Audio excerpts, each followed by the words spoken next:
Allez, bonjour, bonjour les gens, bienvenue sur une nouvelle vidéo de ma chaîne, vidéo spéciale Blood Bowl. Donc c'est le premier numéro, première version dédiée à Blood Bowl. Alors je suis content de faire cette nouvelle série de vidéos, ça va changer un peu de la programmation en espérant que tout sera cool.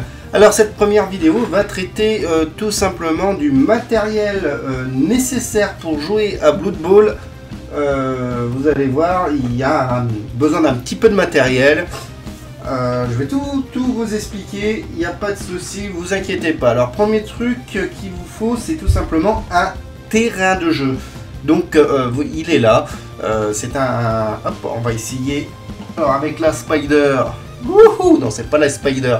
Donc voilà un peu le terrain de Blood Bowl et qui possède des cases, tout simplement. Au niveau de la dimension du terrain qu'il vous faut, il faut un terrain de 26 cases hop, de longueur comme ça, et de 15 cases en largeur. Voilà, donc hop, voilà, de 15 cases en largeur. C'est la norme d'un terrain de Blood Bowl standardisé. On peut remarquer que sur latéralement, là et ici, on a une différence de 4 cases. Ici, on a 1, 2, 3, 4, 5, 6, 7 cases. Et encore 4 cases sur le bord opposé. Chaque partie, on a deux parties. Hop, on va retirer ça pour bien voir. On va changer de place la webcam. Voilà, la caméra. On peut voir une ligne médiane ici qui sépare deux camps. Donc de 13 cases. Donc ça fait un total de 26 cases. Et ici, on a ce qu'on appelle la ligne d'engagement, qui est tout simplement, ou le loss line, je ne sais plus quoi en anglais, mais peu importe.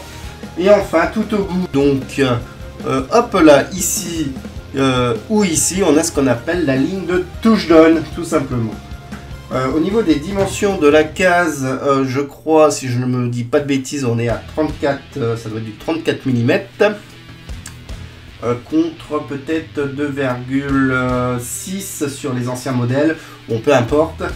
Que dire de plus sur le terrain? Je pense qu'on a fait le tour. Alors ce terrain là, pour le moment je l'ai eu dans Blood Bowl 2016, mais bien sûr il y a deux nouveaux terrains dans le Blood Bowl 2020 dont j'ai pas encore la boîte mais que je vais récupérer peut-être d'ici 15 jours. Et bien sûr il est possible de créer vos propres terrains de jeu de Blood Bowl, ce qui évite plus ou moins d'acheter une boîte dans certains cas. Bon, ça c'est dans le meilleur des cas. Ensuite, qu'est-ce qu'il vous faut pour jouer à Blood Bowl? Et bien quelque chose qui peut être important aussi, c'est des fosses. Alors attention, c'est des fosses toujours de Blood Bowl 2016, je n'ai pas le 2020, mais peu importe, ça fonctionne toujours pareil. Qu'est-ce qu'on possède sur cette fosse? Un compteur de touchdown. Bon, on a ici un compteur de tours. Il va falloir que chaque joueur mette à jour son compteur de tours. Là, il y a deux pistes de 8 tours. Je sais que sur la nouvelle version, il n'y a qu'une seule piste de compteur de tours. De toute façon, pas besoin d'en avoir deux. Et ici, on a les compteurs de relance. On peut avoir que 8 relances maximum. Hop là. Voilà, donc les compteurs de relance. Pareil, si vous créez votre propre terrain de Blood Bowl, il vous faut ça aussi, au moins un compteur de contour, un compteur de relance, un compteur de score aussi, et 3 fosses ici. Hop, 1, 2, 3, on a la fosse des réserves, vos joueurs vont ici, on a la fosse des KO, tout simplement, ou la fosse sceptique, non je déconne, la fosse des KO, et la fosse des éliminés. Vos joueurs qui ne peuvent plus participer au match se retrouvent ici. Bon, ça on expliquera ça dans des prochaines vidéos, tout simplement dans les règles de Blood Bowl. Qu'avons-nous besoin encore alors c'est une fosse par joueur, hein, bien sûr, voilà. Dans le terrain 2016, derrière c'est la fosse dédiée pour les orques, mais bon c'est toujours les mêmes pistes. Ah oui, sur la version 2016, sinon on va me poser la question, on a aussi une piste ici. Et tout simplement c'était pour la règle optionnelle des arbitres qui je crois n'a plus lieu cours dans la version 2020 qui a été remplacée par d'autres règles. Bon, c'est pas bien grave. En tout cas, voilà à peu près l'idée des fosses. Vous avez besoin de 3 gabarits. Alors, représentez 3 gabarits. Voilà. On a ici le gabarit de déviation, tout simplement. Quand il va falloir dévier le ballon, faire un rebond de ballon pour savoir où va se trouver le ballon, ben, on a 8 possibilités. On a le gabarit de renvoi de touche. Alors ça, vous allez les posséder aussi dans la version 2016, 2020, pardon, ça n'a pas changé. J'ai envie de dire aussi que sur les anciennes versions de V3, ça n'a pas changé non plus, c'est à peu près pareil. Quoique je crois que celui-là, peut-être que si, il me semble. J'en ai pas à portée de main de la V3 avant la V16, mais peu importe. Et enfin, un gabarit de passe avec les 4 de 3 et les 4 segments de passe. Tout simplement qui va donner des malus à votre passe. Donc dans les règles 2020, pas de malus, 1-1, 1-2 et 1-3 si je me trompe pas. Bon, ça va pas qu'on revoie les règles. Mais je pense que je dois pas être mauvais là-dedans. Que vous faut-il aussi pour jouer à Blood Bowl? Et ben, il vous faut des dés, tout simplement. Hop, ça, je suis en contre-jour avec celui-là. Hop, on va faire comme ça. Hop là.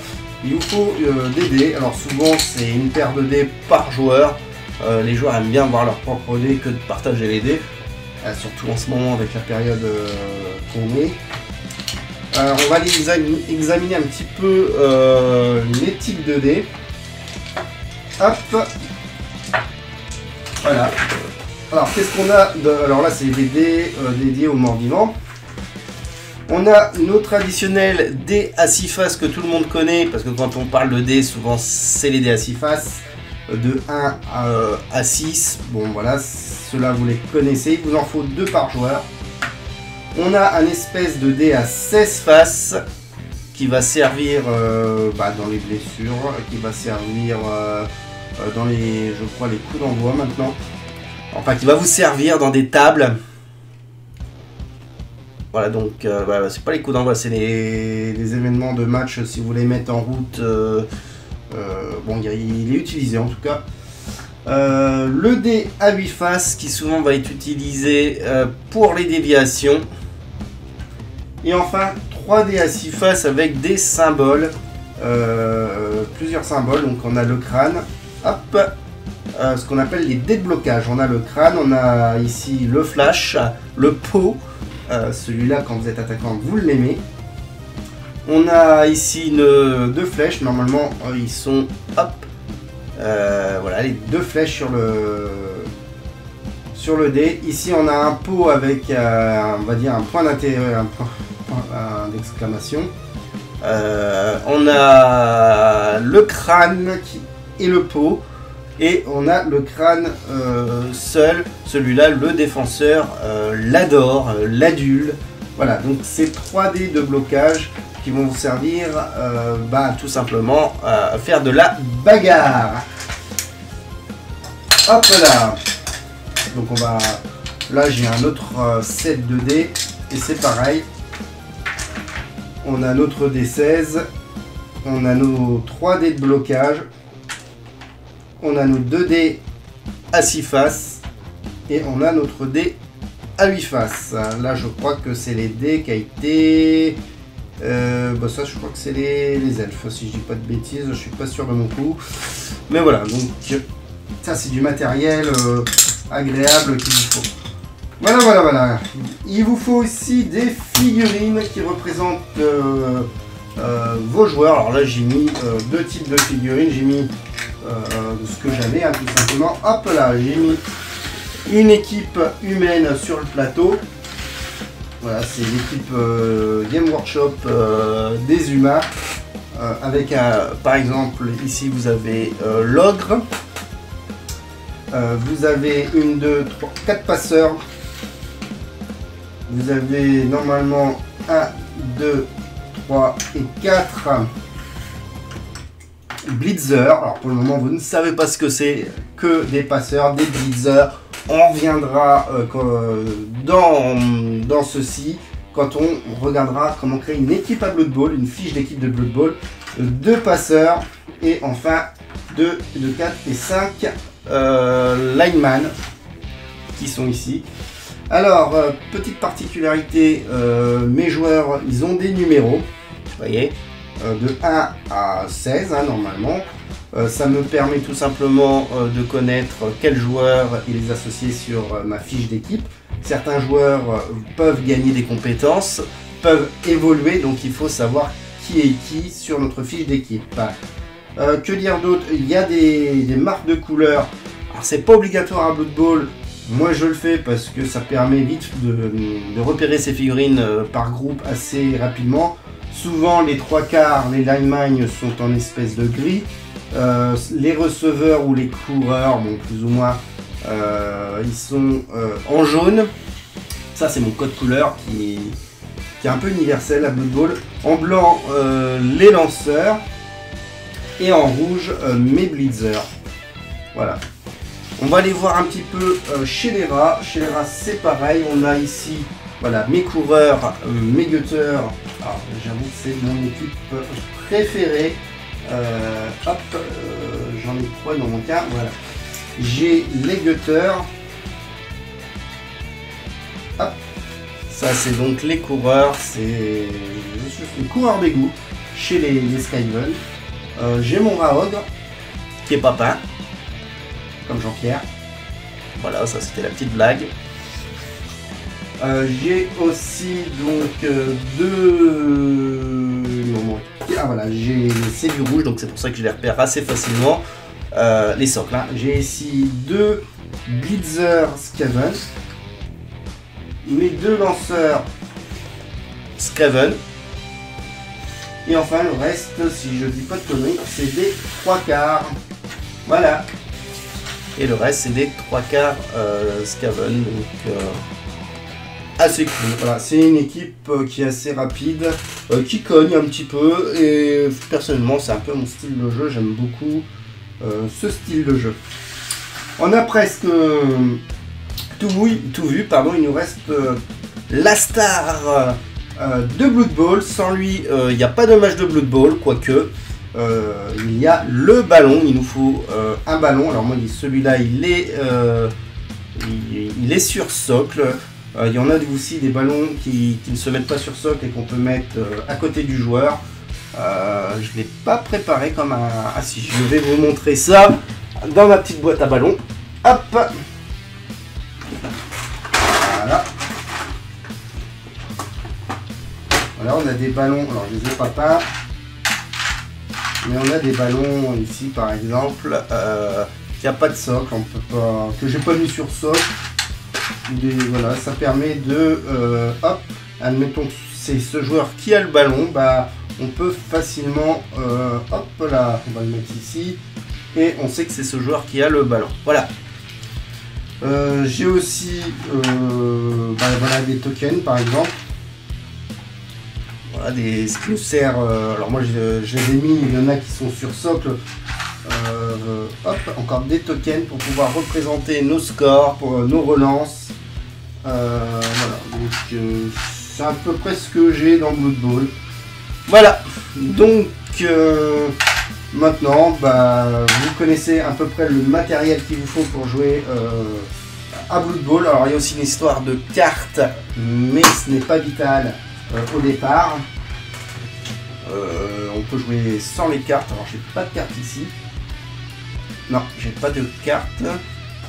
Où trouver donc voilà, la boîte de base hein, qui est franchement me semble assez fantastique, assez sympathique pour débuter. On en fera un unboxing en direct, en unboxing bien sûr, pas en direct mais en quasi direct. Dès que je récupère le nouveau matos. Donc 2 équipes ici, franchement c'est fort sympathique en sachant qu'à l'heure actuelle mon équipe des humains n'est pas complète. J'ai oublié quelque chose, c'est bien beau d'avoir ce matériel mais il nous faut aussi quelque chose d'important qui est bien sûr les règles officielles du Blood Bowl. Voilà, donc moi j'ai acheté les règles à part, mais si on achète le gros... La boîte de base seconde édition, enfin seconde saison, ce livre de règles, il est contenu dedans, hein, donc voilà, il y a les règles de Blood Bowl, hop, là ça va être un peu chaud, enfin bon c'est pas grave, il contient toutes les règles, et assez sympathique, vous avez besoin que de ça pour jouer correctement à Blood Bowl. Les règles ne sont pas très éparpillées. Il y a toutes les règles officielles là-dedans. Alors c'était pas le cas en 2016 sur la version 2016 où on avait un petit livret, et si on voulait vraiment jouer en ligue ou un truc comme ça, il fallait racheter le fameux Dev Zone. Et bien sûr le Dev Zone existe, je l'ai acheté aussi, petit supplément pour Blood Bowl. Alors il est fort sympa. Oups, là ça fait du tremblement de terre. Il est fort sympathique.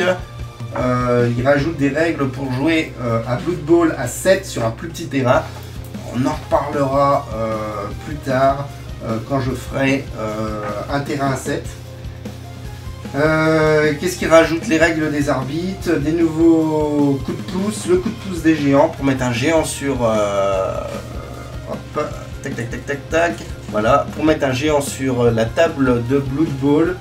Il rajoute...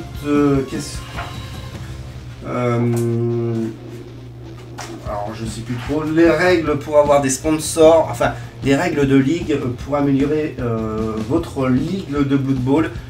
Pareil, on en reparlera très certainement dans d'autres vidéos. Le bouquin est assez cher, le bouquin de règles seul il est quand même une quarantaine d'euros.